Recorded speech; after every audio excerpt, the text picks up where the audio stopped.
O programa a seguir pode conter descrições de extrema violência e não é recomendado para pessoas sensíveis.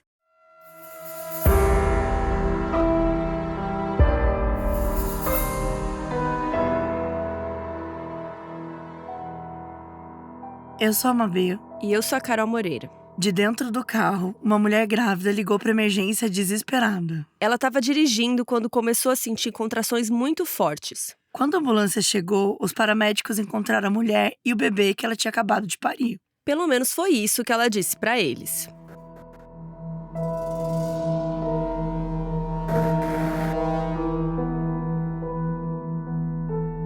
Taylor Renee Morton nasceu no dia 8 de dezembro de 92, no estado do Texas. Ela era descendente de uma família muito rica, porque o lado paterno da família era dono de uma marca de sal muito popular nos Estados Unidos. Então, assim, imagina, sei lá, ser dono da Cisne, né, que é o nosso sal famoso aqui no Brasil. Então, o pai dela tomava conta dessa empresa, que um dia ia ser herdada pela Taylor e pelo irmão dela. Só que essa herança gerou muitos conflitos. A mãe da Taylor, a Shauna, se divorciou do marido quando a filha ainda era jovem. Só que por terem passado muitos anos juntos, ela sentia que ela tinha direito à parte do dinheiro da família. E o ex-marido não concordou. Eles eram casados com separação total de bens, então ela não ia conseguir botar as mãos naquele dinheiro. A Shauna teria que esperar o ex-marido morrer para só ir, né, a herança passar para os filhos e aí ela ter alguma coisa. Então, desde que a Taylor era adolescente, a mãe tentou prepará-la para isso, meio que deixando claro que no futuro a Taylor ia sustentar ela, né? Que assim que pudesse era para ela pegar o dinheiro ali da empresa e tal. Só que elas brigavam muito por conta disso. A Taylor se sentia usada, elas batiam boca por conta de dinheiro toda hora. E ao longo dos anos, a relação foi se desgastando e a Taylor foi se afastando da mãe. E aí começaram a rolar umas coisas estranhas. Por exemplo, quando a Taylor saía de casa, ela percebia que estava sendo seguida por um carro desconhecido. Também tinha vezes que os amigos dela recebiam mensagens de números desconhecidos perguntando onde ela estava. E a Taylor foi ficando paranoica. Ela achou que algo podia ter a ver com a mãe, porque ela sabia que a Shauna tinha amizades com uma galera meio barra pesada, tinha relações com um cartel mexicano, enfim, ela imaginou que a mãe tivesse pedido para assustarem ela. Essas mensagens misteriosas foram ficando cada vez mais frequentes e a Taylor foi percebendo cada vez mais pessoas seguindo ela. Ela realmente foi ficando assustada, com medo da mãe estar tentando matá-la para pegar a tal da herança. Até que quando a Taylor estava com uns 27 anos, a mãe foi presa por causa do envolvimento dela com esse tal cartel aí e acabou falecendo na prisão. Ao mesmo tempo que isso foi um alívio para Taylor, ela também ficou muito triste com a morte da mãe. Esse foi um momento muito difícil para ela. Então a Taylor se apoiou muito no novo namorado, um cara chamado Wade Griffin. Eles tinham se conhecido há pouco tempo, mas se amavam muito e estavam ali, né, juntos. Tanto que com pouco tempo de namoro, a Taylor acabou engravidando. E eles ficaram super felizes, né, pensando, boa, vamos começar a nossa família agora. E aí depois veio a notícia de que ia ser uma menina e eles ficaram muito felizes. E eles decidiram que a filha ia se chamar Clancy Gale. E eles estavam muito animados, fizeram uma festinha, tipo um chá de bebê, um chá revelação, sei lá, pra contar pra família, pros amigos. Mas alguns dos parentes não gostaram muito dessa festa. Eles acharam que eles estavam brincando. E o casal ficou muito ofendido, né? Por que a gente faria uma brincadeira de mau gosto dessas, né? E apesar disso, a Taylor seguiu a vidinha dela, fazendo suas ultrassonografias, tudo certinho e ansiosa pro seu bebê nascer dali a alguns meses. No dia 9 de outubro de 2020, a Taylor ainda tinha 27 anos. Nesse dia, ela saiu da cidade dela, lá no estado de Oklahoma, e foi pro Texas, né? E aí, na volta pra casa, aconteceu algo inesperado. Um policial estava na viatura, dando uma volta pela região, quando ele viu o carro da Taylor correndo pela estrada e ele começou a seguir. E o mais preocupante era que ela não estava só correndo.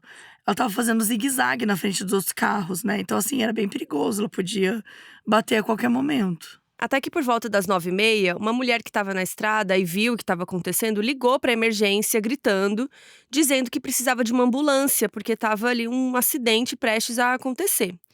O carro da Taylor acabou batendo num pássaro, quase bateu num cara andando de bicicleta e desviou de uma picape.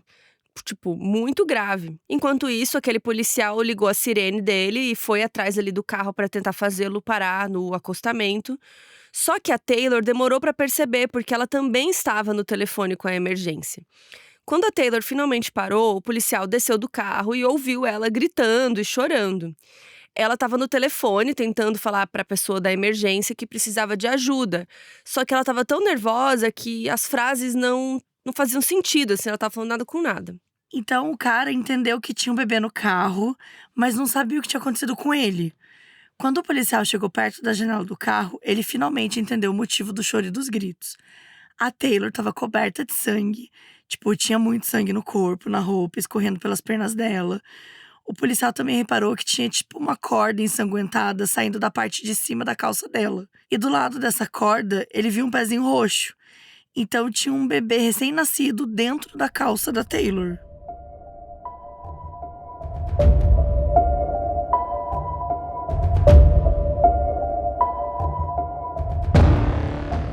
Diferente da Taylor, o bebê não estava chorando. De um lado, ela gritava ao telefone e de outro, o policial entrava em contato com os colegas para pedir mais ajuda. E nisso, o bebezinho em silêncio dentro da roupa dela. O policial perguntou se ela achava que o bebê estava bem, quantos meses ele tinha, e a Taylor deu uma resposta chocante. Ela falou que era uma menina e que não tinha meses. Ela tinha nascido agorinha, ela tinha o quê? Uma meia hora de vida. A Taylor disse que precisava que o policial levasse ela e o bebezinho para o hospital, que ficava na cidade de Idabel, no estado do Oklahoma. O policial e a pessoa da emergência, né, do atendente, eles estavam muito confusos, mas não pelo mesmo motivo. O atendente, porque no telefone a Taylor falou que estava parindo enquanto dirigia, mas ele tinha ouvido a Taylor falando para o policial que o bebê tinha uma meia hora de vida, né, uns 35 minutos.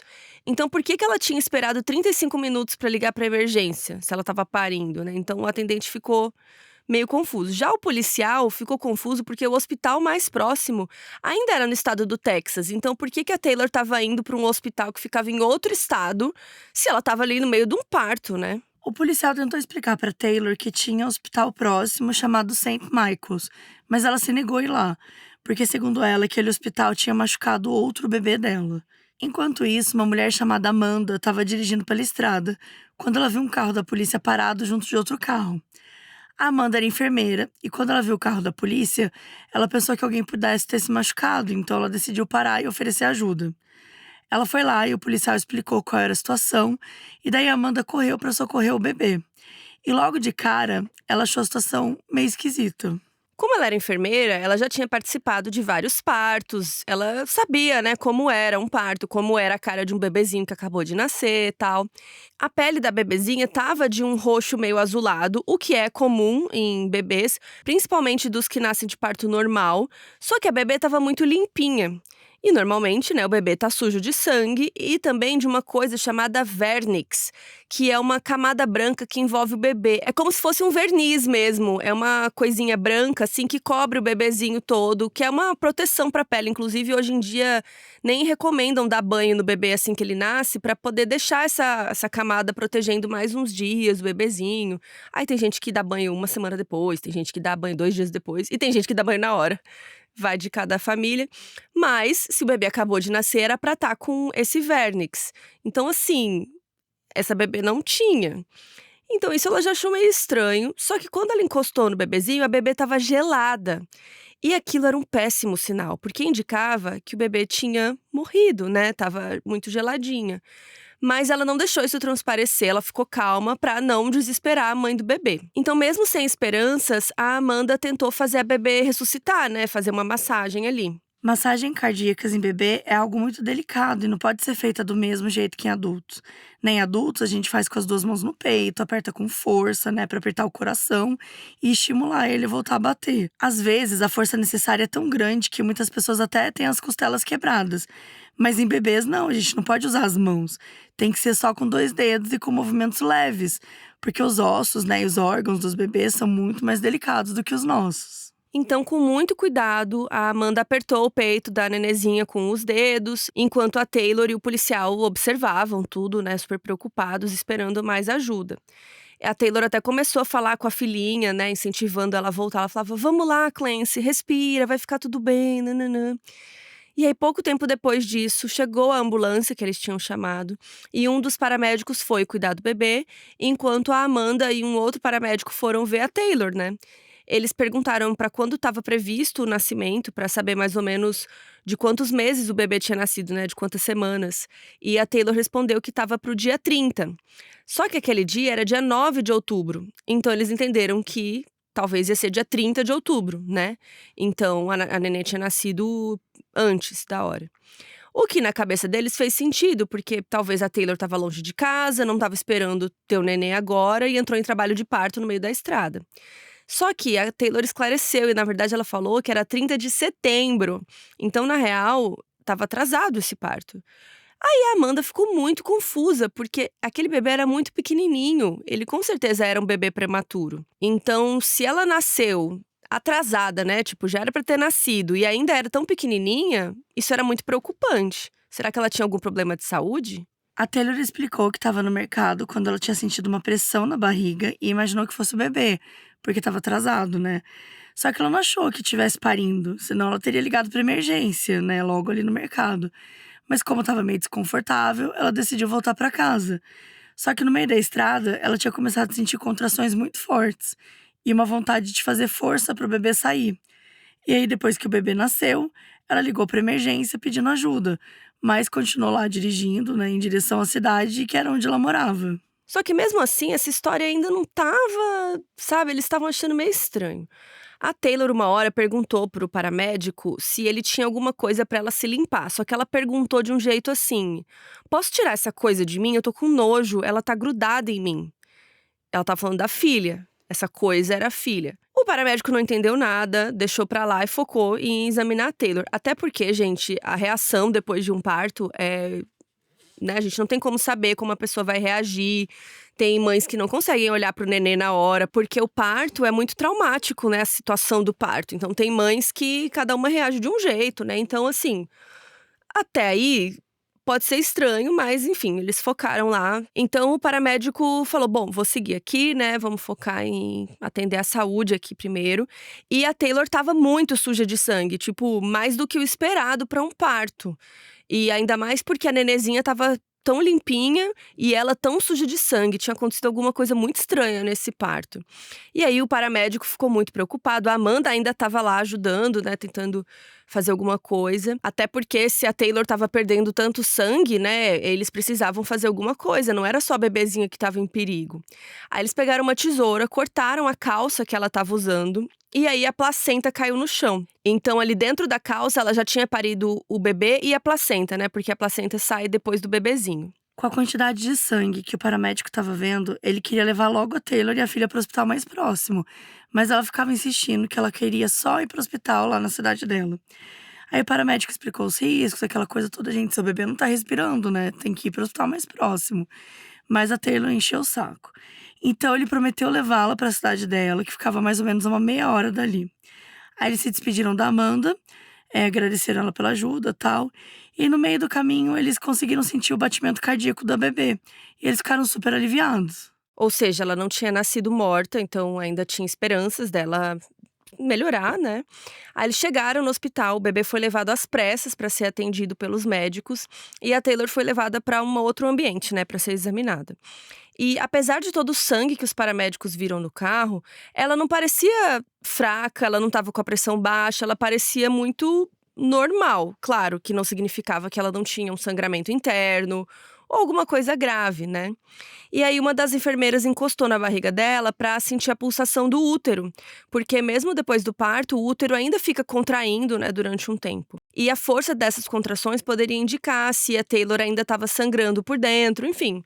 Foi examinar o útero. Só que a enfermeira não conseguiu encontrar o útero.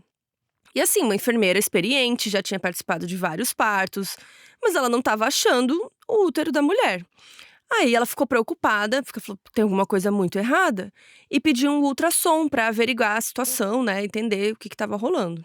E foi aí que a enfermeira descobriu, gente, vocês estão sentados? Ela não conseguiu encontrar o útero porque a Taylor não tinha útero. Ou seja, não tinha como ela ter parido aquela bebê, né?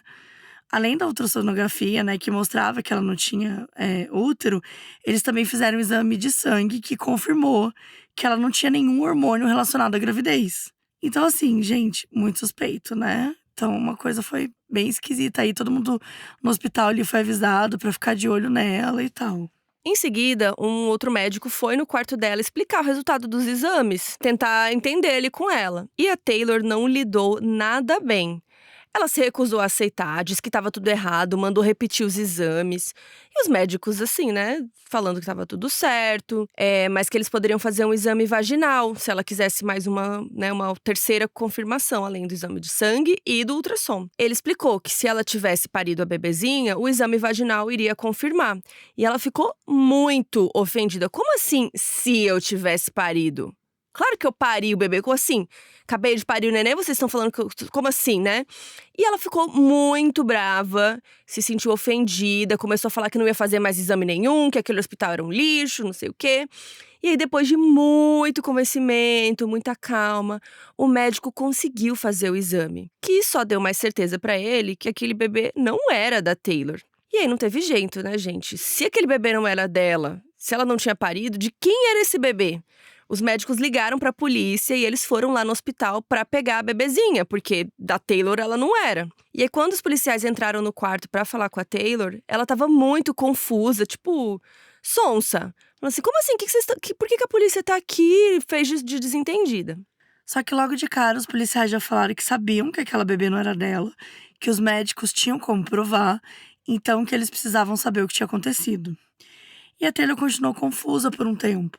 Só que depois de ser pressionada, né, muitas vezes, o comportamento dela mudou completamente. Antes, ela estava chorando, estava indignada, né, por ninguém acreditar nela. Mas aí, de repente, ela ficou calma, não caiu mais nenhuma lágrima. Foi, assim, uma mudança muito brusca, sabe, de sensação, de emoção ali na hora. E a Taylor explicou que a cabeça dela tinha começado a doer há um tempo, porque ela tinha tido um AVC em 2015, 5 anos atrás. Ela não sabia por que ela tinha feito aquilo, porque ela nunca foi uma pessoa ruim, mas ela queria muito aquela bebê. Enquanto isso, em outra área do hospital, um funcionário da emergência atendeu um telefonema. Ele era o mesmo funcionário que tinha recebido a chamada da Taylor, lá de dentro do carro. E quem fez essa nova ligação foi uma mulher que estava super agitada e que parecia em pânico. O funcionário foi pedindo para ela se acalmar e explicar o que tinha acontecido. Foi aí que a mulher, em prantos, gritou que precisava de ajuda porque a filha dela tinha sido assassinada.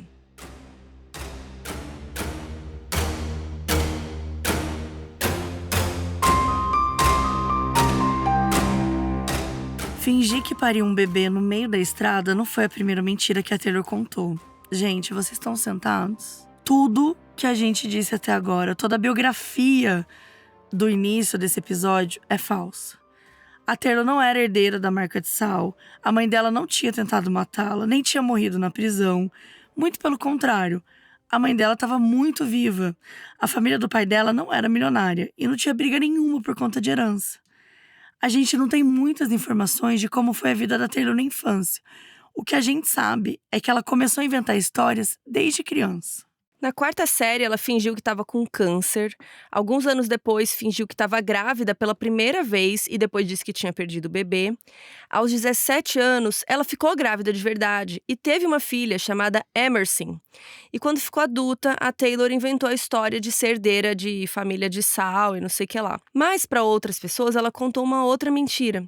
Nessa versão, a família dela tinha um terreno cheio de petróleo no Texas e por isso a Shell, a empresa Shell, né, do posto de gasolina, a Shell estava super interessada em fazer negócios com ela. E aí ela mostrava para as pessoas vários e-mails entre ela e uma mulher que supostamente representava a marca Shell. E nesses e-mails estava escrito que a empresa queria pagar 350 milhões de dólares pelo petróleo ali, pelo terreno da família. E, gente, essa parte é meio engraçada, porque olha o nome que ela inventou para representante da Shell. Shelley. Shell escreve S-H-E-L-L. A representante era S-H-E-L-L-Y. Shelley. Ai, Cristo. É tipo, sei lá, você vai fazer alguma coisa com a Coca-Cola e é a Coca. É o coco. O coco. Enfim, as pessoas que conheciam a Taylor há anos falavam que ou você sentia pena dela por todas as dificuldades que ela passou na vida, ou você conhecia ela tempo suficiente pra perceber que ela só falava mentira. Às vezes ela até alterava um pouco a história, não contava o rolê da família rica e a tragédia da mãe tentando matá-la. Ela inventava uma doença atrás da outra, então assim, sabe, pra meio que fazer as pessoas sentirem pena dela. Os parentes levaram ela no médico diversas vezes, e todas as vezes os médicos diziam que estava tudo bem, que a Taylor não tinha nenhuma doença. Mas aí ela postava no Facebook que os médicos não estavam esperançosos sobre a situação dela, que ela podia morrer a qualquer momento. Enfim, complicado. Dramática. Pra vocês terem uma ideia, um dia ela conheceu uma menina que tinha esclerose múltipla. Ela chamava Kathleen. E as duas ficaram muito próximas. Aí, do nada, a Taylor contou pra Kathleen que ela também tinha esclerose múltipla, que as duas estavam na mesma situação, não sei o quê. Só que enquanto a menina, a Kathleen, passava semanas internada no hospital, sempre que a Taylor dizia que estava passando mal, os médicos mandavam ela pra casa depois de um dia. E isso, coincidentemente, acontecia toda vez que a Kathleen tinha que ser internada. Então, toda vez que ela ia, a Taylor também ia, e um dia depois já ia pra casa. E a Kathleen não, ficava no hospital dias lá, enfim, era grave. E ela começou a desconfiar que a Taylor talvez estivesse mentindo. Mas ela não queria confrontar a amiga, porque é um assunto grave, né? Você não vai falar assim, você não tá doente, vai que ela tá, sei lá, né? Uma coisa meio Delicado, né? Então, a Kathleen ficava de boa e tal, até que um dia ela viu a Taylor postando no Facebook que tinha sofrido um acidente de carro. E quando ela foi lendo, né, o post, a Kathleen ficou de cara, porque aquele acidente todinho era um acidente que ela própria tinha sofrido. A Kathleen tinha acontecido isso com ela. Então, a Taylor estava contando a história da amiga como se fosse dela. Em 2011, a Taylor se casou com um cara chamado Tommy Wacasey, que acreditava na história da família milionária. Ela disse pra ele que estava esperando a herança deles, né, ser resolvida e tal. Enquanto isso, o Tommy sustentava ela. E ele também cuidava da filha dela, né, a Emerson, que morava com eles. E aí, em 2013, quando a Taylor estava com 21 anos, ela teve o segundo filho, um menino chamado Trey. Essa gravidez foi bem complicada. E a Taylor continuou tendo vários problemas de saúde depois do nascimento do filho. Então ela decidiu ligar as trompas para evitar uma futura gravidez, porque os médicos falaram que isso poderia ser um risco de vida. E essa parte é verdade, ela realmente teve esse problema. E enquanto a Taylor estava anestesiada da cirurgia ali, os médicos descobriram que o estado do útero dela estava muito pior do que eles pensavam e pediram autorização para o Tommy para fazer uma histerectomia, ou seja, retirar o útero, né?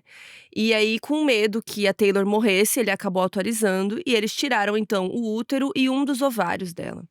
Então, era por isso que quando os médicos vieram a examiná-la em 2020, eles não encontraram o útero. Então, eles tinham certeza que ela não tinha parido a bebezinha. Quando a Taylor acordou e descobriu que ela não tinha mais útero, ela ficou muito mal, porque o Tommy não podia ter tomado aquela decisão sem consultá-la, né? Então, assim, ela se sentiu muito mal.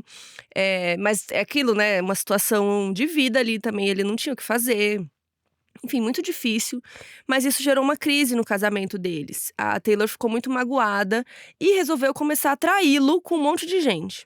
E esses amantes não sabiam que ela era casada. Quando eles descobriam, a Taylor inventava uma história de que o Tommy abusava fisicamente dela e que ela estava infeliz no casamento.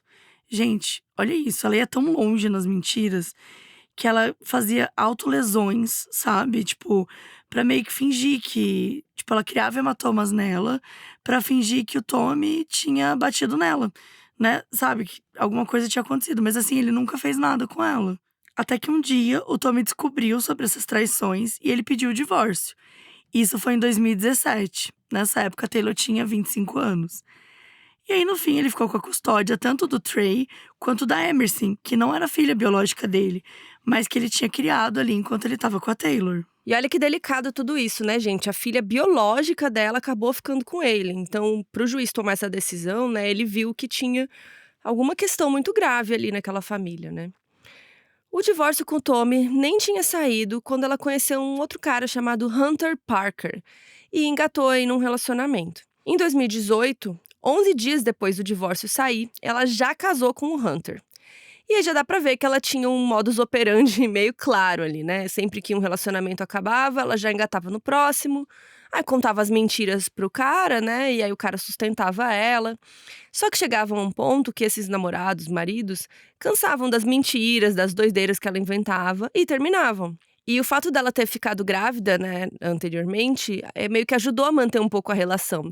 Só que com o Hunter, isso não seria uma possibilidade. O que não significava que a Taylor não iria tentar. Por conta da esterectomia, ela não tinha como engravidar. Então ela começou a pedir para as amigas dela serem barrigas de aluguel para o próximo filho. Em troca, ela ia pagar $100.000, né? Já que ela tinha uma herança, né, para receber. Só que assim, gente, a Taylor não tinha nem $100, coitada, quanto mais $100.000, né? E aí quem era próximo já sabia como ela era, então assim, ninguém caiu nesse papinho. Daí ela inventou que ela tinha conseguido uma barriga de aluguel e todo mundo ficou super feliz por ela. E os meses se passaram e ela teve que dar um jeito de resolver a mentira. E aí, gente, ela contou pra todo mundo que o Hunter tinha traído ela com a barriga de aluguel e que o sexo tinha feito a barriga de aluguel perder o bebê. Olha, e aí pro Hunter ela contou outra história, né? Porque ele não tinha feito nada disso. Ela disse que a avó dela tinha concordado em pagar por uma moça barriga de aluguel e que um cara chamado Tim ia encontrar com o Hunter pra ele entregar o dinheiro.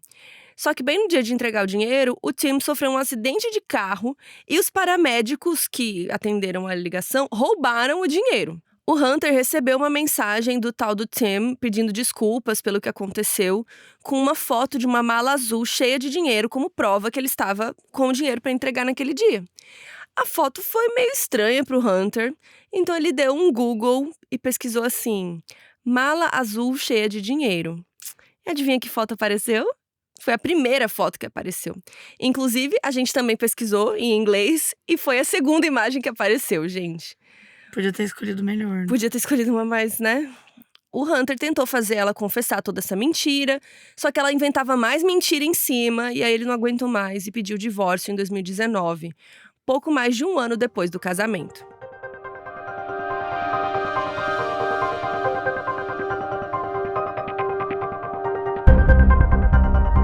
E essas mentiras que a gente contou até agora, gente, são assim... É uma pequena parcela do que era a vida dela, né? Do que eram as mentiras que ela contou aí ao longo dos anos. Ela tava sempre com alguma doença, algum parente morreu, tinha que receber um dinheiro. Então era muita coisa. E até que ela chegou nessa grande mentira que a gente tava contando ali desde o início desse episódio. Que é a gravidez do terceiro filho, né? Com o namorado Wade. A Taylor e o Wade se conheceram em julho de 2019. Pouco tempo depois do divórcio dela com o Hunter. Eles tinham mais ou menos a mesma idade na época, 26 anos. Eles se conheceram num rodeio, lá no Texas, tipo, tudo normal. No começo, o Wade não estava muito afim dela, mas eles foram saindo e tal, e aí ele começou a se interessar mais. Até porque ela era uma futura bilionária, porque ela disse tudo isso pra ele. Ela disse que ela também era enfermeira, uma mentira nova, ela não tinha usado ainda. E contou toda aquela história da mãe tentando matá-la pela herança, tal. E o Wade foi ficando super preocupado, fazendo de tudo ali pra protegê-la. E aí o relacionamento deles foi evoluindo. E a Taylor sempre pedia dinheiro pra pagar algum advogado, um policial, um detetive particular, porque ela tava ali tentando procurar a mãe dela. E o Wade ia pagando por tudo isso, porque ele achava que ela ia ganhar muito dinheiro em breve e ia pagar ele de volta. O que é um golpe, gente, tão comum, esse golpe da pessoa rica que vai pedindo um dinheirinho aqui, um dinheirinho ali, e você acha que ela é tão rica que ela vai te pagar tudo depois. Inclusive, o golpista do Tinder fazia isso também, né? Ele pegava, não só ele, né? Vários golpistas de relacionamento, assim, isso é muito comum. A pessoa fala não e posta fotos, né? Nesse caso que ela nem tinha isso. No caso do cara do Tinder, ele postava foto no jatinho. Então a pessoa fala, meu, não tem como um cara riquíssimo desse não me pagar R$100, né? Um negocinho aqui, um advogadinho ali. Apesar que advogado é caro. Mas enfim, ela ia enrolando ele nas mentiras e ele emprestava, né? Ia pagando várias coisas. Ele até sugeriu que a Taylor se mudasse para casa dele, porque era mais seguro, né? Já que a mãe dela tava perseguindo ela, não sei o quê. E ela aceitou, né? Óbvio. O Wade morava no Texas, assim como a Taylor também. Ela tinha morado a vida toda no Texas. Então, lembra aquela história que a gente contou lá no começo, que ela falou pra polícia? Mentira. Ela não morava na cidade de Idabel, em Oklahoma, de forma alguma. Ela nunca morou lá. Ela só falou aquilo porque era, né, pra dar uma afastada de onde ela realmente morava. Aí beleza, o casal foi morar junto. E no começo de 2020, a família do Wade começou a desconfiar das mentiras da Taylor. E tentou conversar com ele a respeito disso. A Taylor tinha dito que ia comprar um terreno de milhões de dólares. Só que ela nunca fez a transferência do dinheiro. E mesmo assim, fingiu que tinha comprado. Ela também deu um carro para a mãe do Wade de presente.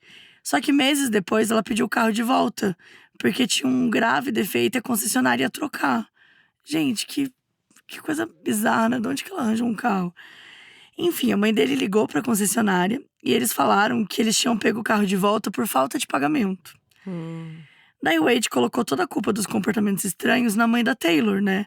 Porque, cara, era basicamente uma grande vilã, né? Que queria fazer de tudo pra estragar a vida da própria filha. E ele até mostrou uma mensagem da mãe da Taylor para a família dele, e a mensagem dizia, vocês estão sentados? Que a mãe dela tinha fingido ser da concessionária, que ela falou que não tinha recebido pagamento, nananã, tudo isso para a família do Wade desconfiar da Taylor. Ô, gente. E aí, quando a Taylor ficou sabendo que a família não estava gostando dessa situação, ela mentiu de novo que estava grávida, porque ela achou que era um jeito de fazer o Wade não terminar com ela. Só que a família do Wade não sabia que ela não tinha útero, não sabia, né, que ela não tinha como engravidar. Mas, mesmo assim, eles estavam bem desconfiados que tinha algo estranho nessa história. E aí eles perguntaram se o Wade tinha ido ao médico com ela. E ele falou que não, porque isso foi bem na época do Covid, né? A gente tá em meados de 2020. E ela disse que não podia entrar com acompanhante no consultório. O Wade também contou pra família que eles não estavam mais fazendo sexo, porque era perigoso pro bebê. E que por causa disso que ele não tinha visto ela, sei lá, pelada, né? Não tinha visto a barriga dela por baixo das roupas. Olha que estranho. Até porque, gente, fazer sexo durante a gravidez, em geral, é liberado. Depende, né, de cada gravidez, mas em geral não tem problema. Enfim, mas ela ia inventando um monte de história. Enquanto isso, ela estava lá postando no Facebook todas as dificuldades dela durante a gravidez, que ela estava com dores, que ela estava enjoada, que a bebezinha era muito pequena, que os médicos não sabiam direito da saúde dela. Ela descreveu também diversos sangramentos, doenças cardíacas, remédios que ela estava tomando. Disse que quase perdeu o bebê várias vezes. Gente, assim, olha, um drama essa história. E lembra que eles fizeram um chá de bebê, uma festinha? Logo depois dessa festa, as pessoas que duvidavam da gravidez tinham começado a ficar preocupadas.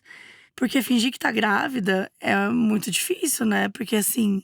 E, gente, depois de 9 meses vai fazer o quê, né? Tipo… isso é uma grande coisa, um grande clichê das novelas, né? Que as Sim. pessoas falam e depois Tem que falar que ficar… perdeu. Ou que falar que perdeu, ou ter que ficar, tipo, colocando umas coisas na barriga pra ficar com a barriga maior. É uma treta, não é tão simples assim, fingir. Cara, os parentes do Wade, eles tinham medo do que ela poderia fazer, né? E eles ligaram pros hospitais locais, avisando que alguém podia tentar roubar um bebê.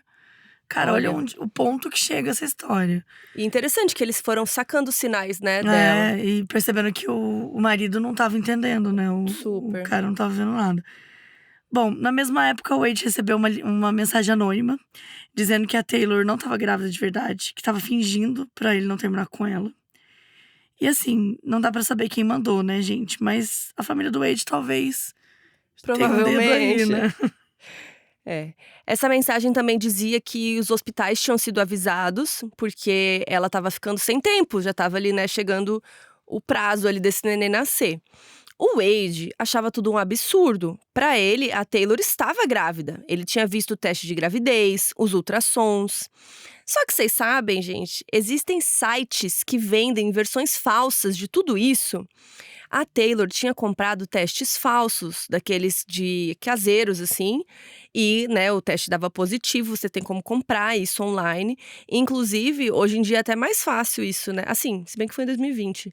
Mas hoje em dia você pode imprimir um ultrassom fake aí da internet, mostrar no celular, né? Sei lá. Então, assim, os ultrassons que ela conseguiu comprar online eram impressos naquele mesmo papel específico que o médico te dá lá. E aí tinha o nome da pessoa, mostrando o bebê do tamanho que ela quisesse, falar 4 semanas, 20 semanas, sei lá quantas semanas. Então você entrava no site e preenchia as informações e o site vai lá. Gente, olha que doideira existir um site de pessoas falsificando isso. Pra vocês verem o tanto de gente que deve fazer isso. Sim, total. Né? Deve ter demanda. E ela comprou até uma barriga de grávida falsa, de silicone, coisa de qualidade, assim, pra usar debaixo do lookinho dela. Aí depois do chá revelação lá, o Trey, o filho mais novo da Taylor, contou pro pai dele, o ex-marido dela, né, o Tommy, que ele tava super animado pra ter uma irmãzinha. E o Tommy ficou assim, ué, lembra que foi ele que deu a autorização pra Taylor fazer a histerectomia? Ou seja, era 100% impossível a Taylor tá grávida de novo, né? Mas o Trey insistiu, disse que ele tinha visto a barriga da mãe, até sentiu o bebê se mexendo. Gente. E aí o Tommy contou essa história pra mãe dele, que acabou entrando em contato com a Taylor pra entender o que estava acontecendo. Só que aí, gente, a Taylor disse pra ela que um milagre aconteceu. O útero cresceu de novo. Oh, meu, gente. Olha só, o útero dela regenerou. Quer dizer, É nem um tem milagre como da regenerar, medicina, né? Porque- Tem que investigar. Tem que investigar, uma Tem que coisa levar nova. pra NASA isso tudo. Sabe aquele negócio? NASA, vem aqui. NASA, dá uma olhada nisso aqui. Meu Deus. E aí o Tommy e a mãe pensaram assim, gente, que porra foi essa, né? Que remédio é esse? Mas assim, eles pensaram também, não é coisa minha, não tem nada a ver com isso. E eles não contaram pro Wade, gente. Olha, os meses foram passando e foi chegando cada vez mais perto do dia do parto. E era óbvio que ela não poderia ir para um hospital, porque vocês viram, né, que em 5 segundos eles descobriram que ela não estava grávida. Então ela começou a pesquisar como registrar uma criança que nasceu fora de um hospital. E o mais preocupante, ela estava pesquisando como fazer uma cesárea do jeito mais seguro para o bebê, deixando a placenta intacta. Ela já tinha tido 2 filhos, então ela já tinha tido parto, né? Ela já sabia mais ou menos como era. E ela sabia que se ela fosse fingir ela ia precisar não só do bebê, mas da placenta. Porque, né, depois que o bebê nasce, a pessoa meio que tem que parir a placenta mesmo. Tem contração e tudo mais. Se a placenta não sai, os médicos têm que dar um jeito de tirar, enfim. É uma questão tudo isso. Então ela sabia que ela precisava, se ela fosse chegar em um hospital, em algum lugar, ela precisava não só do bebê, mas também da placenta. A Taylor também estava procurando bebês para adoção. Lojas de roupa de bebês, clínicas de obstetras perto da casa dela. Então ela, assim, tinha pensado em tudo. As clínicas e as lojas não seriam preocupantes se ela tivesse realmente grávida. Só que como ela não estava, parecia que ela estava procurando, assim, por lugares, né, que as mulheres ou bebês pequenos iam estar. Então, inicialmente, parecia que ela estava planejando sequestrar um bebê. Só que era muito pior, gente. A Taylor estava considerando um assassinato. Nos dias seguintes, ela começou a pesquisar sobre qual era a pena para tentativa de assassinato. Qual que era a pena para, só planejar o assassinato e qual tipo de defesa que uma pessoa poderia usar nesses casos. Então ela começou a ir em várias clínicas de obstetras, aí ela sentava do lado de fora, ficava olhando as grávidas entrando, saindo. Ela anotava as que pareciam estar mais ou menos ali no mesmo tempo de gravidez que ela supostamente estava, né? E ela encontrou um grupo de apoio para adolescentes grávidas. E ela começou a observar. E o plano dela foi se formando. Ela foi fazendo uma lista de possíveis vítimas e pensando qual seria a melhor forma de conseguir o bebê delas. Mas não ia ser fácil roubar o bebê de uma estranha. Ela precisava de alguém que confiasse nela, que não fosse suspeitar de nada. E foi aí que ela lembrou de alguém.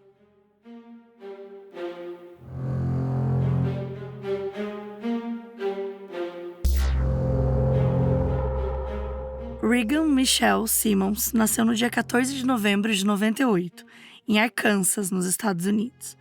Ela era a segunda mais velha de 4 irmãos, e a mãe dela sempre dizia que amava mandar neles. A Regan fazia tudo certinho, e quando os irmãos faziam, errava alguma coisa, desobedecia alguma regra, ela anotava no caderninho e ia lá contar pra mãe. Então ela era a X9 aí da família. Que ódio. Que ódio. Nossa, eu odiava criança assim. Eu acho que eu era um pouco assim. Você era um pouco assim. Eu não fazia amiga? relatório, mas sei lá, teve uma vez que… que vergonha que eu vou contar agora. Eu era líder de sala junto com uma outra moça, uma menina, né? Era co-líder. E Co-líder. era o quê? Sei lá, 6ª, 7ª série. E ela tava colando na prova. E aí eu fui conversar com ela depois, porque eu não achava que era um comportamento de líder de sala, que ela tava dando um exemplo errado. Que inferno! E ela basicamente mandou eu cagar, né? que é o Mas certo. você não contou pra professora? Não, eu fui falar com ela que o comportamento dela não era exemplar, porque ela então era uma líder. Você não foi X9. Não, mas olha o tipo, que chata, né? Não, depois de uns anos, quando eu fui pro ensino médio, aí eu passei a passar colar quando precisava, aí eu liberei. Quem nunca, né? Mas, gente, olha que chata. Chatíssimo. Só que a Jéssica, a mãe, ela morria de rir, né? Porque ela lia aquele grande relatório no final do dia com todas as coisas que ela viu os irmãos fazendo. Gente, olha isso, pelo amor de Deus. Imagina a filha pequenininha falando, olha, hoje o Clayton bateu a porta forte. A Destiny bateu no Clayton tal horário. Fulano fez xixi na pia, não sei o quê. E assim, o tempo foi passando. E quando a Reagan fez 17 anos, ela descobriu que estava grávida. E ela entrou em pânico. Só que a família ficou super do lado dela, falou que ia ajudar. Então ela ficou mais calma, que ia dar tudo certo. E em 2017 nasceu a Kinley Grace.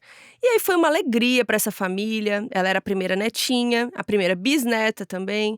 Ela virou, assim, né, o centro das atenções, tudo mais. E a mãe da Reagan ficou chocada como a filha dela conseguiu equilibrar a vida ali, né, de ser mãe, de estudar, trabalhar. Mesmo com rede de apoio, né, isso tudo é muito difícil e tal. Então, pra Jessica, a Reagan tinha esse dom da maternidade, né, uma coisa assim muito natural pra ela. Pouco tempo depois do nascimento da Kinley, a Reagan conheceu um cara chamado Homer Hancock. E eles ficaram noivos pouco tempo depois. O pai da Kinley nunca se envolveu na criação dela, então o Homer acabou assumindo esse papel. E ela até chamava ele de pai. E daí, pra pedir a Reagan em casamento, o Homer colocou uma camisa na Kinley que dizia: "Mamãe, você quer casar com meu pai?" Tipo, muito fofinho.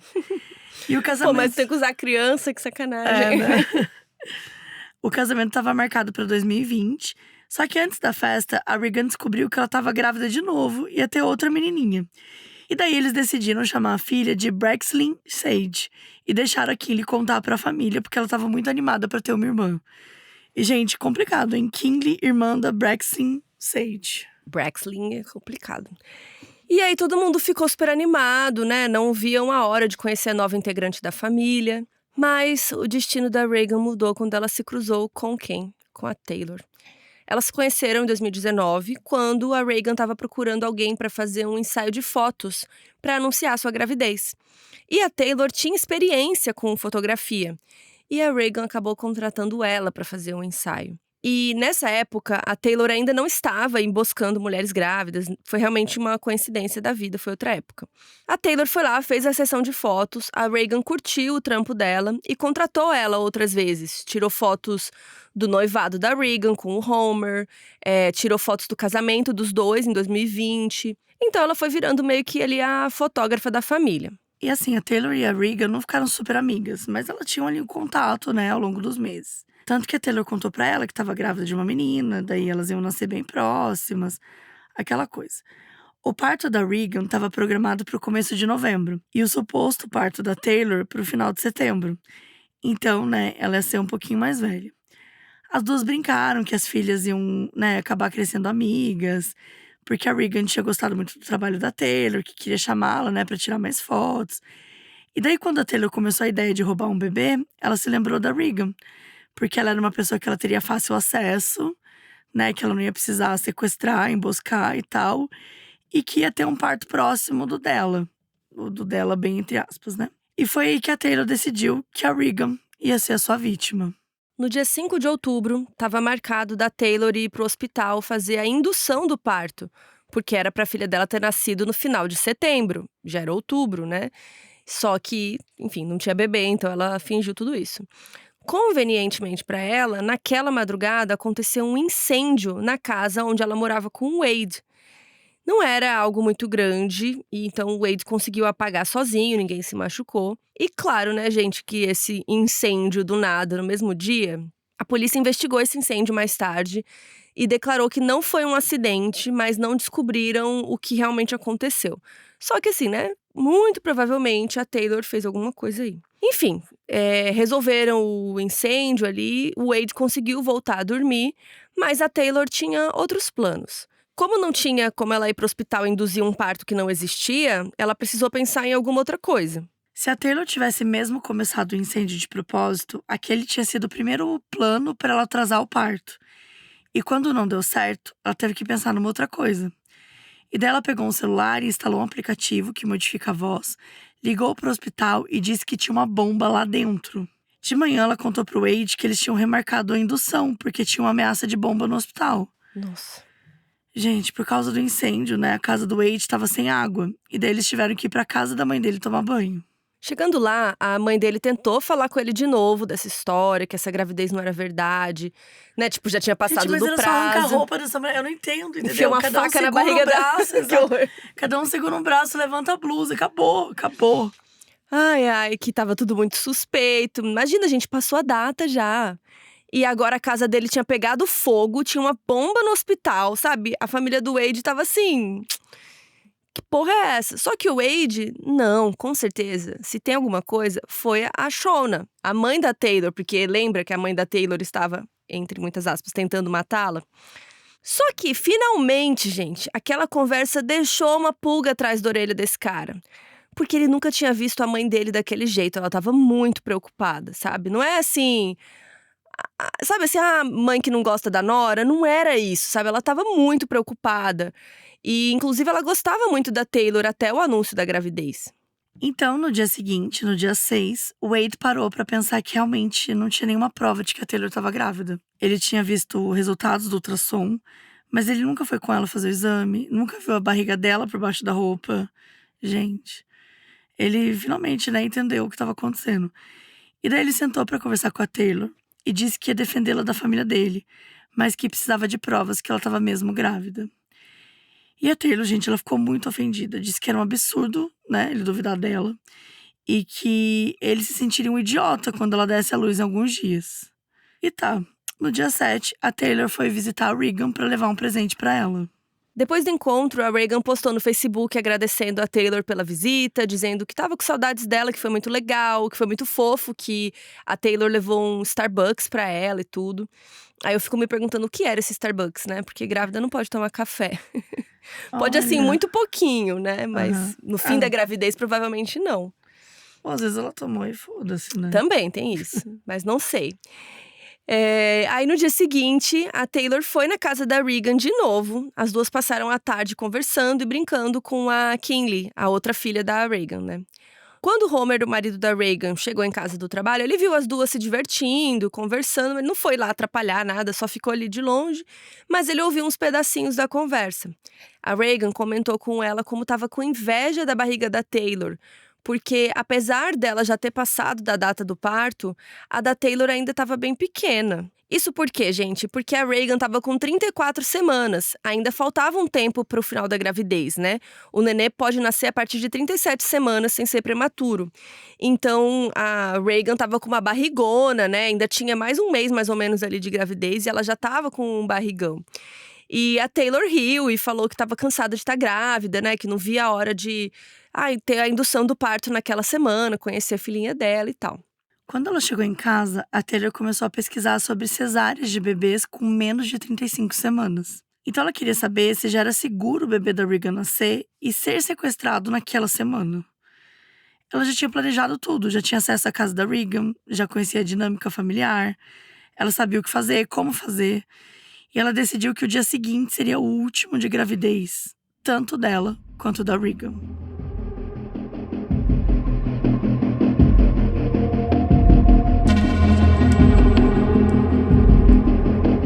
Na manhã do dia 9 de outubro de 2020, a manhã seguinte, o Homer se despediu da Regan, da Kinley e foi trabalhar normalmente. Mais tarde, quando ele estava no trabalho, ele recebeu uma mensagem estranha do celular da Regan. Na mensagem, ela dizia que estava se esforçando muito para ficar feliz, mas que não estava funcionando. E óbvio que quando ele leu isso, ele ficou muito confuso, porque não tinha rolado nenhum papo sobre isso. Tipo, foi uma mensagem aleatória do nada sobre um assunto. Poxa, ela falando que estava triste, né? Pô, ele achou muito estranho, mas ele pensou também. Ela tá grávida, tá quase pra parir aí já, né? 34 semanas. Ele pensou que era algum hormônio, né? Que ela ficou meio triste, ele ficou preocupado. Só que ele não sabia como ajudá-la ali por mensagem. Então ele falou, eu te amo, tal, e ficou esperando ela responder. Só que o tempo foi passando e ela não respondeu mais. Ele foi ficando muito preocupado, porque ela estava grávida, sozinha em casa, com uma criancinha de 3 anos, né, a Kinley. E aí aparentemente estava triste, sei lá, será que aconteceu alguma coisa? Então ele ligou pra Jessica, a mãe da Reagan, e pediu pra ela ir lá na casa ver se estava tudo bem, porque ela morava mais perto lá. A Jessica também achou a mensagem bem estranha, mas estava ali torcendo para não ser nada demais. No caminho, ela passou na creche da Kinley e descobriu que a Reagan não tinha deixado a filha lá. E ela ficou meio preocupada, né? E esse medo só aumentou quando ela chegou na casa da Reagan e encontrou uma marca de sangue na maçaneta da porta. Quando a Jessica entrou na casa, ficou claro que algo muito sério tinha acontecido com a Reagan, porque a casa estava virada do avesso e tinha sangue para tudo quanto é lado. Parecia um cenário de filme de terror. Tinha pegadas sujas de sangue indo da sala até a cozinha, toalhas molhadas no chão. Na geladeira, do lado da foto do último ultrassom da Reagan, tinha uma marca de mão ensanguentada. A Jessica seguiu as pegadas de sangue e foi correndo até que ela encontrou a cena que nenhuma mãe quer testemunhar. A sua filha Reagan, de 23 anos, estava morta ali no meio da sala. Ela estava deitada de barriga para baixo e dava para ver que ela tinha uma lesão na cabeça, que parecia ter sido feita com um martelo. Ela também tinha muitos cortes pelo corpo todo, tantos que a Jessica nem conseguiu contar. Desesperada, ela ligou para a emergência. E é aqui que a história se conecta, né? Essa foi a ligação que a gente contou lá no início do episódio, quando a Taylor estava no hospital, né? E aí, do nada, alguém ligou falando dessa moça.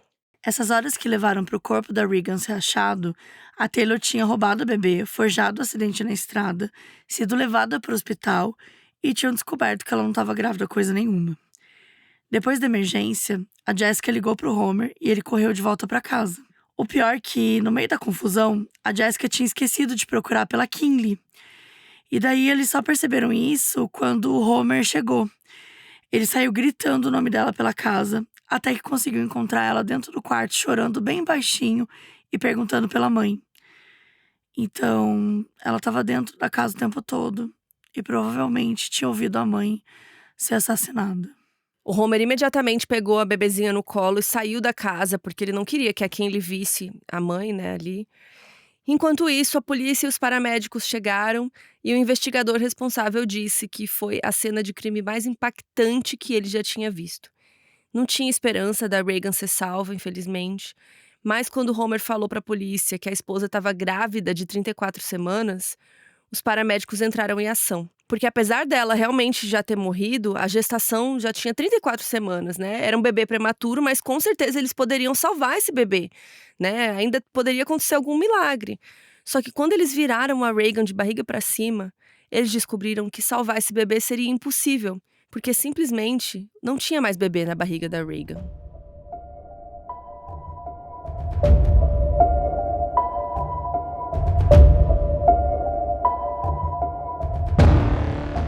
A Braxlin era a bebê prematura que estava lá no hospital, depois de ser sequestrada pela Taylor. E os médicos fizeram de tudo para salvá-lo. Só que os batimentos do coração dela estavam fracos demais. Ela tinha ficado tanto tempo sem oxigênio e sofrido tantos danos cerebrais que não tinha o que fazer. A bebê veio a falecer às 1h22 da tarde. Mesmo com 34 semanas, se o parto dela tivesse sido feito por profissionais, provavelmente a Braxlin teria sobrevivido. Enquanto isso, a polícia estava conversando com a Taylor para descobrir o que tinha acontecido da boca dela. Eles tinham recebido a informação de que uma mulher tinha sido encontrada morta dentro de casa e que o bebê tinha sido retirado da barriga dela, o que apontava para um envolvimento da Taylor. E para tentar pegá-la na mentira, eles falaram que a mulher foi encontrada morta na beira da estrada. E a Taylor falou que não tinha machucado ninguém na beira da estrada. O que é muito suspeito, porque a pessoa inocente não falaria assim: ah, não machuquei ninguém na beira da estrada. Você falaria: não machuquei ninguém. Nunca. Não, né? E aí o policial já jogou a real pra ela, falou que sabia que ela estava envolvida, mas que achava que ela não era uma pessoa ruim, que não achava que ela tinha matado ninguém por prazer, enfim, aquele papo ali pra mostrar que estava do lado da Taylor, tentando fazer com que ela contasse a verdade. E deu certo. Aos poucos ela foi cedendo. Começou a dizer que ela não queria ter machucado a Reagan, que ela não tinha planejado, que ela não era uma pessoa ruim. Mas que em 2015 ela tinha tido um AVC e a cabeça dela estava doendo muito, que ela não estava conseguindo pensar direito. Nenhum relatório médico prova que essa história do AVC é verdade. Mas a Taylor contou sua versão do que tinha acontecido na manhã daquele dia. Ela contou que tinha ido até a casa da Reagan para usar o chuveiro dela, porque o banheiro da casa deles não estava funcionando depois do incêndio, que elas duas tinham começado a brigar porque a Reagan tinha chamado a Taylor de mentirosa, dito que sabia que ela não estava grávida, e no meio da briga a Taylor tinha empurrado a Reagan e ela tinha batido com a cabeça na mesa. E aí a Reagan tinha parado de se mexer, então a Taylor, que tinha achado que ela tinha morrido, ficou preocupada com o bebê. Então a Taylor decidiu tirar o bebê da barriga da Reagan para salvar a bebezinha. Mas que quando viu o nenê, a Braxlin, ela quis muito ficar com o bebê. Ai, gente. E diz ela que por isso que ela tinha inventado a história de ter parido no meio da estrada, nananã, e fingindo que o bebê era dela. Então, nessa história que a Carol acabou de comentar, a Taylor tava ali no papel de heroína, né? Ela só fez aquilo tudo pra salvar a bebê. Só que aí, enquanto conversava com a polícia, ela ainda mudou a história mais uma vez. E ela se colocou no papel ainda mais inocente. Porque ela chegou na casa da Reagan e a amiga tava descontrolada. A Reagan tinha começado a bater nela, em si mesma, que ia se machucar, que ia ligar pra polícia, sabe? Dizer que a Taylor tinha machucado ela. Que aí a Taylor tentou impedir a Reagan de se machucar. Mas naquela confusão toda, a Reagan acabou tropeçando e batendo de cabeça na mesa. E aí, enquanto ela tava deitada no chão, né? A Reagan tinha implorado pra Taylor tirar o bebê da barriga dela e salvar a vida da filha. E daí a Taylor só tava ali fazendo o que a amiga tinha pedido, né? E aí ela cortou a barriga, tirou a bebezinha e tinha que correr agora pro hospital pra salvar. Mas, gente, que hospital que ia acreditar nessa história? Então ela preferiu contar outra história dela que era tão mentirosa quanto. Mas enfim, era isso que tinha acontecido. Aí vocês acreditaram nessa história que ela contou? Pois a polícia também não acreditou. Até porque a autópsia mostrou que a Reagan tinha mais de 100 cortes pelo corpo todo. E um bisturi foi encontrado no pescoço dela. A lesão que ela tinha na cabeça não era a de alguém que caiu e bateu a cabeça na quina da mesa. Parecia que ela tinha levado 3 marteladas. O nariz dela estava quebrado, o que não aconteceria se ela tivesse batido a parte de trás da cabeça na mesa. Parecia também que ela tinha sido estrangulada, mas ela estava com tanto sangue, estava tão machucada que foi difícil confirmar. E mais, quando os médicos examinaram a placenta que a Taylor tinha levado, né, eles encontraram 2 unhas e um exame de DNA confirmou que eram da Reagan, da vítima. O que significava que a Reagan ainda estava viva quando a Taylor cortou a sua barriga. E ela tinha lutado até o último segundo para impedir esse sequestro. E enquanto tudo isso acontecia, a Kinley, de 3 anos, estava provavelmente ouvindo tudo e talvez até vendo a mãe ser assassinada. Cara, isso parece um filme de terror, sabe? Tipo, Nossa, horrível. é muito violento, assim. E eu sei que a gente, né, tem episódios de muita violência, mas… Nossa, é muito chocante. Imagina alguém assim, arrancar o bebê da sua sabe? própria barriga e enquanto- você vendo ali, nossa. É tudo muito pesado, é muito cruel, é muito revoltante. É chocante. chocante. E só essas evidências eram, gente, mais que suficiente pra prender a Taylor, sabe? Só que mesmo assim, ainda tinham mais inconsistências no relato dela. Né? Ela contou toda aquela história de que ela tava só tentando salvar a vida da Braxlin. Só que a real é que ela não correu pro hospital. Porque ela tinha tentado limpar o sangue da casa primeiro e só depois ela foi embora. E além disso, tinha as mensagens que o Homer tinha recebido. Lembra aquele que dizia que a Reagan não estava feliz? Não tinha nada a ver ele receber aquela mensagem do nada. Ou seja, ela estava ali fazendo várias coisas. E parecia um plano bizarro de fingir que a Reagan tinha tentado tirar a própria vida. Só que aí ela caiu pra trás e bateu a cabeça. Não fazia sentido. Qualquer pessoa amadora olhando a cena do crime ia falar que não foi, né, um suicídio. O celular da Reagan nunca foi encontrado. Então a hipótese que eles criaram ali é de que a Taylor provavelmente levou esse celular com ela, se livrou dele no meio do caminho. E a última atividade no celular dela foi às 7h52. Só que a Taylor só ligou para emergência às 9h36. Então provavelmente ela ficou com esse bebezinho aí umas 2 horas, quando ela finalmente viu que ela ia precisar pedir ajuda. E com tantas informações contra ela, não tinha como a Taylor fugir. Ela foi presa no mesmo dia do assassinato.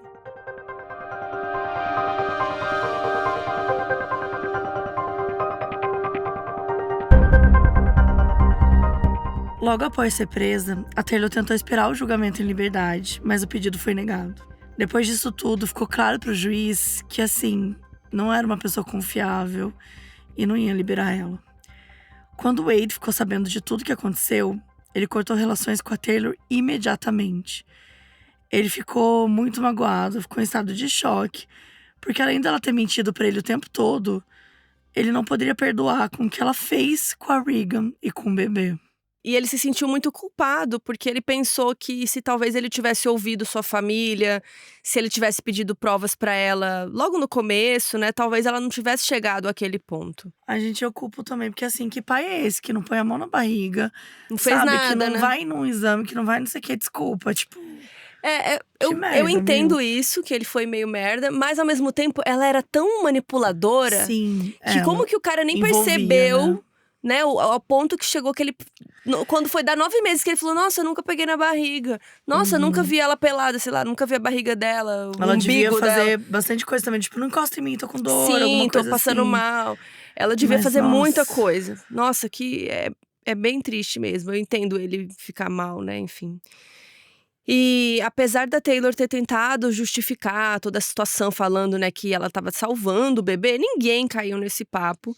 Principalmente quando as notícias começaram a sair e as pessoas que conheciam ela de antes, né, as pessoas foram sendo entrevistadas. E aí, gente, a máscara caiu, né? A mídia foi colocando ela como uma pessoa que mentia compulsivamente, que já tinha enganado várias pessoas, criado diversas histórias. Então a imagem da Taylor estava no lixo. Por outro lado, a mãe e o marido da Regan, da vítima, focaram em falar sobre a pessoa incrível que ela era, como ela era uma ótima mãe para Kinley, como eles estavam muito animados para a chegada da bebezinha nova. O julgamento da Taylor Parker começou no dia 12 de setembro de 2022, quase 2 anos depois do crime. Ela estava sendo acusada pelo assassinato da Regan e pelo sequestro e assassinato da Braxlin, mas claro que se declarou inocente o tempo todo. E assim, eles também tentaram anular a acusação do assassinato da Braxlin, né? Porque se ela tivesse nascido morta, ela só tinha morrido porque a Taylor tirou ela da barriga da mãe. E é importante a gente dizer que ela nasceu viva, ela não morreu dentro do útero da Regan. Então assim, a filha também foi assassinada. E assim, na verdade, mesmo que tivesse morrido no útero, ela também teria sido assassinada, né? Mas Sim. é importante dizer que o caso é mais chocante ainda porque… ao tirar o bebê da barriga, ela ainda tinha chance de estar viva. Ela ainda Sim. tinha chance de ter sido salva, né? E ela tirou o direito da bebê disso. E dependendo do lugar, as leis mudam em relação ao assassinato de mulheres grávidas, se conta como 1 ou 2 crimes. Só que quando o bebê nasce vivo e ele morre fora do útero, aí não tem dúvida nenhuma, né? Ele conta como 2 crimes. E foi esse caso aqui. Os advogados da Taylor nem tinham muitas pessoas para testemunhar a favor dela. Porque a história dela era uma mentira, né, gente? Como que você vai falar… Falar o quê? Ela ficou 9 meses enganando todo mundo. E também não tinha ninguém para confirmar que ela tinha tentado salvar a bebezinha ao tirá-la da barriga. O máximo que eles tinham era alguns profissionais de saúde tentando defender que saúde mental dela não estava legal.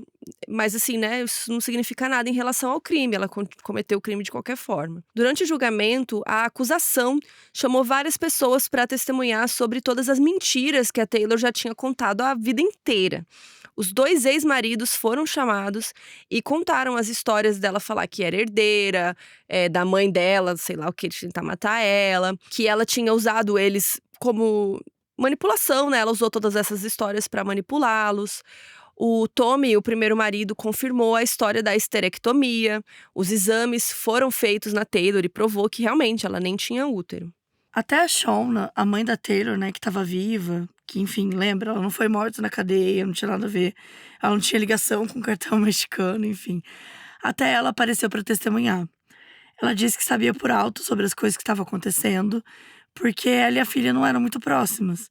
Mas ela sabia sobre a histerectomia, porque a Taylor tinha ligado para ela e perguntado se a Shauna podia dar o útero dela para reverter a cirurgia. Isso porque na histerectomia, eles tinham retirado o útero da Taylor e um dos ovários. Então ela queria que a mãe doasse o útero para ela substituir o dela e tentar ficar grávida de novo. Sendo que nem sei se isso é possível, né? Sei Não lá. sei se é algo assim tão simples. E aí a Shauna falou que não, e a Taylor ficou revoltada, falou que ela era egoísta, porque ela não estava usando o útero mesmo. Gente do Né? céu. Oh, meu Deus. E, enfim, ela deu esse depoimento. E no Texas, vocês estão ligados que existe pena de morte. E a promotoria deixou claro desde o início que era isso que eles estavam buscando. Se a Taylor fosse considerada culpada, existia grande chance dela ser condenada à morte. Mas se não fosse isso, seria provavelmente uma prisão perpétua ali. Tinha muita chance disso. Então ela sabia o risco que ela estava correndo. E para tentar se salvar, ela tomou uma decisão bem chocante. Vocês vão acreditar, gente. Durante o julgamento, a Taylor escreveu uma carta para o FBI, oferecendo os serviços dela para trabalhar para eles de dentro da prisão. Ela disse que ela era muito boa em manipular as pessoas para eles fazerem o que ela queria e que podia seduzir homens e mulheres para conseguir informações. E ela ainda afirmava na carta que depois de 2 anos na prisão, ela mandava em todo mundo e tinha começado a estudar o comportamento dos outros prisioneiros, que os favoritos dela eram os assassinos e os cúmplices deles. E que ela queria usar essas informações como moeda de troca para ela não receber uma pena mais grave. Enfim, essa carta não chegou a ser enviada, mas ela foi encontrada na cela da Taylor e foi mostrada durante o julgamento. E isso deixava claro para todo mundo que a Taylor, né, era uma pessoa que não era confiável. Porque, imagina, ela tava falando que ela é inocente, que ela fez ali pra ajudar a bebê. Aí ele escreve uma carta dizendo que ela é ótima em manipular as pessoas, né? Sendo que tudo na cena do crime apontava, e não só na cena do crime, todo o contexto da vida dela apontava pra uma história completamente diferente de tudo que ela dizia. Então, no dia 3 de outubro de 2022, depois de deliberar por apenas 1 hora, os jurados declararam a Taylor culpada pelo assassinato da Reagan e também da Braxley. No mês seguinte, o juiz a sentenciou à morte, aos 29 anos. E mesmo sendo culpada, oficialmente, a Taylor não desistiu. Ela inventou uma terceira história sobre o que aconteceu no dia do crime. Ela manipulou uma presidiária lá, uma jovem chamada Hannah Hollander, e ela manipulou essa moça a confessar seu envolvimento no crime. Gente, olha que absurdo. A Hannah tinha sido presa por roubo e posse de drogas, e as pessoas descreviam ela como sendo uma pessoa muito quietinha, que tinha dificuldade de falar não e tal. Então, nessa confissão aí sobre o envolvimento nesse crime, que a gente tá contando hoje, ela dizia que ela tinha se envolvido com uma gangue que obrigaram ela a participar desse crime, que ela tinha fingido que precisava de ajuda na beira da estrada, e como a Taylor era muito boazinha, muito querida, ela tinha parado para ajudar. Foi aí que a gangue tinha sequestrado a Taylor e ela tinha acordado na casa da Reagan sem saber o que tinha acontecido. A Reagan estava muito machucada e depois de ter sido torturada pela gangue e no leito de morte, aí que ela implorou para Taylor salvar a filha dela. E a gangue tinha sequestrado a Taylor e matado a Reagan para conseguir o dinheiro da família rica da Taylor. Lembra que ela é essa herdeira e tudo mais? E ela não sabe que a polícia vai ver que ela não é herdeira, gente? Sério. Só que assim, por que ela não falou isso tudo antes, né? E do nada solta uma puta história mais bizarra ainda. E aí ela falou que ela não lembrava nada disso, que ela não lembrava nada da gangue. Olha. Mas que quando ela chegou na prisão, olha, a Hannah tava lá, olha que coincidência. E aí, ao ouvir a voz dela, despertou memórias na Taylor. Só que, gente, pra sorte de todos, né, ninguém acreditou no que ela tava falando. E coitada dessa menina, né? Essa Hannah que foi Sim. presa por roubo, sei lá, um crime muito menor, né? E se envolveu em outro crime, nossa. Quis assumir uma parada que não tinha nada a ver com ela. E muito pior, né? Enfim. Ao longo dos anos, esse caso chamou muita atenção da mídia pelos motivos óbvios, né, gente? É um caso chocante. Todas as mentiras que a Taylor contava e seguiu contando até depois de presa. Um caso muito triste, realmente. E vários jornais cobriram o julgamento, fizeram até uma sessão para focar nas mentiras reveladas da Taylor e tal.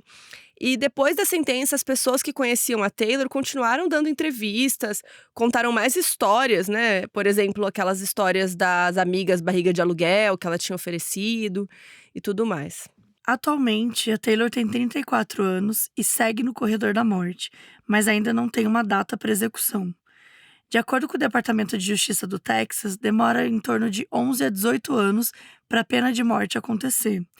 Ou seja, a data da Taylor vai ser no mínimo em 2033, quando ela tiver 45 anos de idade. O Wade continua sentindo muita culpa por tudo que aconteceu. Ele realmente acredita que poderia ter impedido a Taylor se ele tivesse descoberto a verdade antes. Ele chegou a testemunhar no julgamento, mas nunca deu nenhuma declaração pública sobre o que aconteceu. Hoje, ele continua morando no Texas e tenta viver longe dos holofotes. Durante muito tempo, o Homer culpou o Wade também pelo que aconteceu. Até tentou processar ele na corte civil para responsabilizar ele pela morte da Reagan e da Braxton. O caso acabou não indo para frente, então ele decidiu focar em seguir a vida com a família. O Homer tá criando a Kinley, sempre mantendo viva a memória da mãe incrível que ela teve.